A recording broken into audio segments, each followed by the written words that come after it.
அதே கிருஷ்ணா ஜெய் ஜெகநாத பகவானுக்கு புரிய ரொம்ப விசேஷமான ஒரு உற்சவம் தான் நீங்கள் பார்க்குறீங்க. அதரபான உற்சவம்னு பேர். பகவான் ரத யாத்திரை முடிச்சுட்டு திரும்ப தன்னுடைய ஸ்ரீமந்திரம் வாசலுக்கு வந்தவுடனேயே பலராமன், சுபத்ரா, ஜெகநாதன் முன்னாடி 3 மண் குடுவையில் பால், தண்ணீர், பச்சை கற்பூரம் இந்த மாதிரி நிறைய விஷயங்கள் போட்டு ஒரு பானம் மாதிரி பண்ணி அதை வச்சு அப்படி டம்னு அப்படி தள்ளி விடுவா. இது பலராமனுக்கு தள்ளி விட்டுட்டா. அதுக்கு அடுத்தது சுபத்ராவுக்கு தள்ளி விடுறா.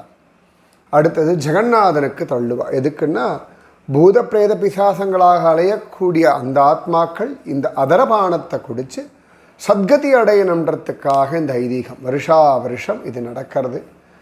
ஜெகநாதனுடைய காருண்யம் பூத பிரேத பிசாசங்களுக்கும் பரிபூர்ண அனுகிரகம் சித்திக்கிறது. ஜெய் ஜெகநாத.